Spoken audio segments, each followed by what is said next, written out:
या देवी सर्वभूतेषु मां शांति रूपेण संस्थिता नमस्तस्यै नमस्तस्यै नमस्तस्यै नमो नमः। जय माता दी। माता रानी का आशीर्वाद आप सभी पर सदैव बना रहे।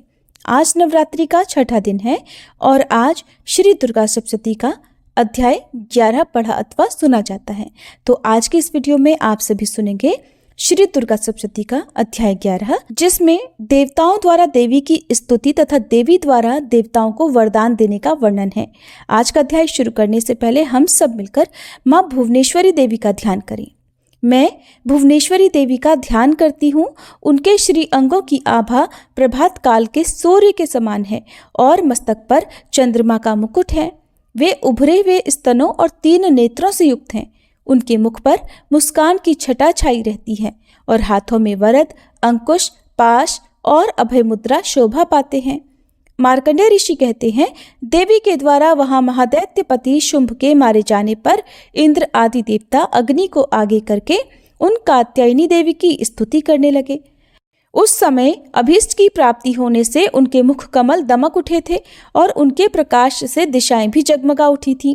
देवता बोले, शरणागत की पीड़ा दूर करने वाली देवी हम पर प्रसन्न हो। संपूर्ण जगत की माता प्रसन्न हो। विश्वेश्वरी, विश्व की रक्षा करो। देवी, आप ही चराचर जगत की अधीश्वरी हो। आप इस जगत का एकमात्र आधार हो, क्योंकि पृथ्वी रूप में आपकी ही स्थिति है। देवी, आपका पराक्रम अलंघनीय है।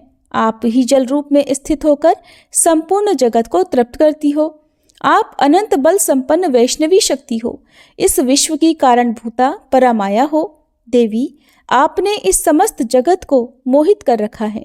आप ही प्रसन्न होने पर इस पृथ्वी पर मोक्ष की प्राप्ति कराती हो। देवी, संपूर्ण विद्याएं आपके ही भिन्न भिन्न स्वरूप हैं। जगत में जितनी स्त्रियां हैं वे सब आपकी ही मूर्तियां हैं। जगदम्ब, एकमात्र आपने ही इस विश्व को व्याप्त कर रखा है। आपकी स्तुति क्या हो सकती है? आप तो स्तवन करने योग्य पदार्थों से परे और परावाणी हो। जब आप सर्वस्वरूपा देवी स्वर्ग तथा मोक्ष प्रदान करने वाली हो, तब इसी रूप में आपकी स्तुति हो गई। आपकी स्तुति के लिए इससे अच्छी उक्तियां और भला क्या हो सकती हैं? बुद्धि रूप से सब लोगों के हृदय में विराजमान रहने वाली तथा स्वर्ग एवं मोक्ष प्रदान करने वाली नारायणी देवी, आपको नमस्कार है। कला, काष्ठा आदि के रूप से क्रमशः परिणाम की ओर ले जाने वाली तथा विश्व का उपसंहार करने में समर्थ नारायणी, आपको नमस्कार है। नारायणी, आप सब प्रकार का मंगल प्रदान करने वाली मंगलमयी हो। कल्याणदायिनी शिवा हो। सब पुरुषार्थों को सिद्ध करने वाली शरणागत वत्सला, 3 नेत्रों वाली एवं गौरी हो, आपको नमस्कार है। आप सृष्टि, पालन और संहार की शक्तिभूता सनातनी देवी, गुणों का आधार तथा सर्वगुणमयी हो। नारायणी, आपको नमस्कार है। शरण में आए हुए दीनों एवं पीड़ितों की रक्षा में संलग्न रहने वाली तथा सबकी पीड़ा दूर करने वाली नारायणी देवी, आपको नमस्कार है। नारायणी, आप ब्रह्माणी का रूप धारण करके हंसों से जुते हुए विमान पर बैठती तथा कुश मिश्रित जल छिड़कती रहती हो, आपको नमस्कार है। माहेश्वरी रूप से त्रिशूल, चंद्रमा एवं सर्प को धारण करने वाली तथा महान वृषभ की पीठ पर बैठने वाली नारायणी देवी, आपको नमस्कार है। मोरों और मुर्गों से घिरी रहने वाली तथा महाशक्ति धारण करने वाली कौमारी रूप धारिणी निष्पापे नारायणी, आपको नमस्कार है। शंख, चक्र, गदा और शारंग धनुष रूप उत्तम आयुधों को धारण करने वाली वैष्णवी शक्ति रूपा नारायणी, आप प्रसन्न हो, आपको नमस्कार है। हाथ में भयानक महाचक्र लिए और दाढ़ों पर धरती को उठाए वराही रूप धारिणी कल्याणमयी नारायणी, आपको नमस्कार है।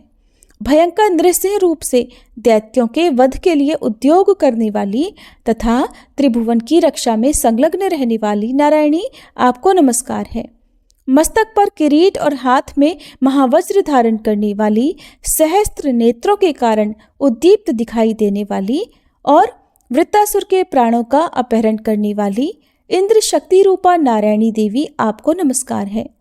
शिवदूती रूप से दैत्यों की महती सेना का संहार करने वाली, भयंकर रूप धारण तथा विकट गर्जना करने वाली नारायणी, आपको नमस्कार है। दाढ़ों के कारण विकराल मुख वाली मुंडमाला से विभूषित मुंडमर्दिनी चामुंडा रूपा नारायणी आपको नमस्कार है। लक्ष्मी, लज्जा, महाविद्या, श्रद्धा, पुष्टि, स्वधा, ध्रुवा, महारात्रि तथा महाअविद्या रूपा नारायणी आपको नमस्कार है।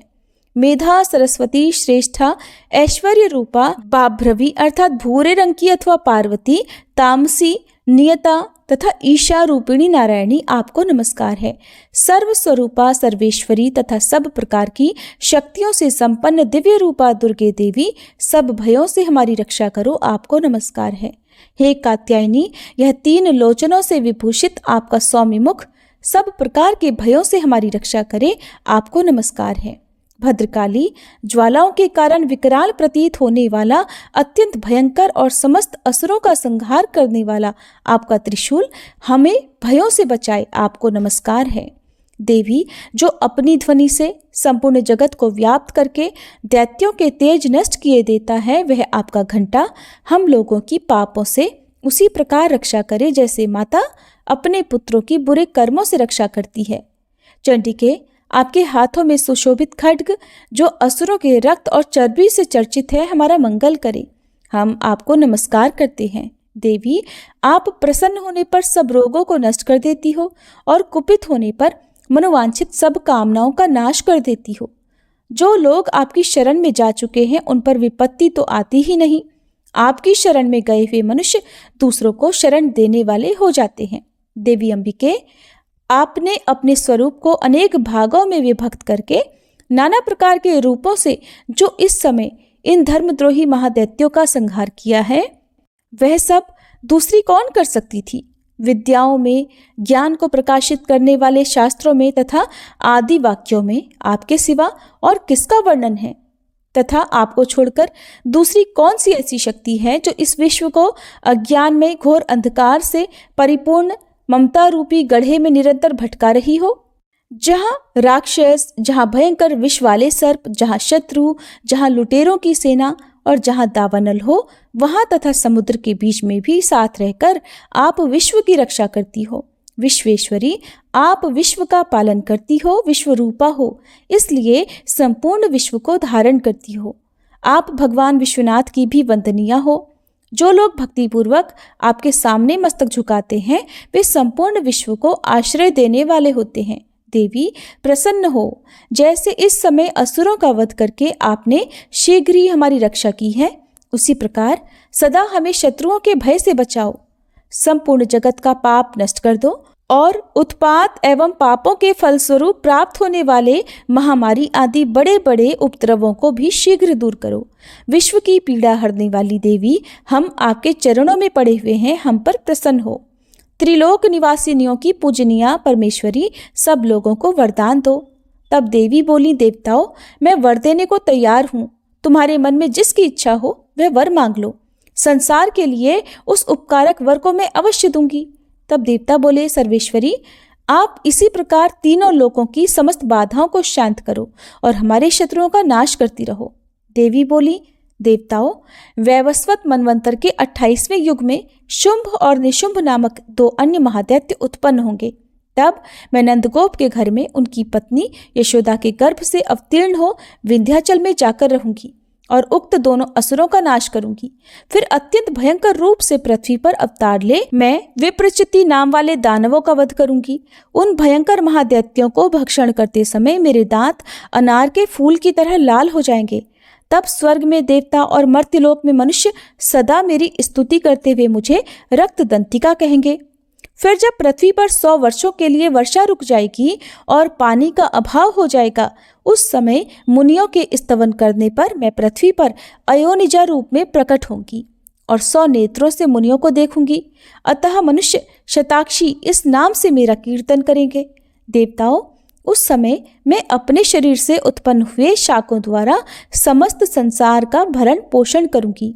जब तक वर्षा नहीं होगी तब तक वे शाक ही सबके प्राणों की रक्षा करेंगे। ऐसा करने के कारण पृथ्वी पर शाकंभरी के नाम से मेरी ख्याति होगी। उसी अवतार में मैं दुर्गम नामक महादैत्य का वध भी करूंगी। इससे मेरा नाम दुर्गा देवी के रूप से प्रसिद्ध होगा। फिर मैं जब भीम रूप धारण करके मुनियों की रक्षा के लिए हिमालय पर रहने वाले राक्षसों का भक्षण करूंगी, उस समय सब मुनि भक्ति से नतमस्तक होकर मेरी स्तुति करेंगे। तब मेरा नाम भीमा देवी के रूप में विख्यात होगा। जब अरुण नामक दैत्य तीनों लोकों में भारी उपद्रव मचाएगा, तब मैं तीनों लोकों का हित करने के लिए 6 पैरों वाले असंख्य भ्रमरों का रूप धारण करके उस महादैत्य का वध करूंगी। उस समय सब लोग भ्रामरी के नाम से चारों ओर मेरी स्तुति करेंगे। इस प्रकार जब जब संसार में दानवी बाधा उपस्थित होगी, तब तब अवतार लेकर मैं शत्रुओं का संहार करूंगी। जय माता दी। इस प्रकार श्री मार्कंडेय पुराण में सावर्णिक मनवंतर की कथा के अंतर्गत देवी महात्म्य में देवी स्तुति नामक 11 अध्याय पूर्ण हुआ। इसके आगे के शेष अध्याय आप सभी कल की वीडियो में जरूर सुनिएगा। अगर आपको जानकारी अच्छी लगती हो तो वीडियो को लाइक करके कमेंट बॉक्स में जय माता दी लिखकर हमारे चैनल को भी जरूर सब्सक्राइब कर लीजिएगा।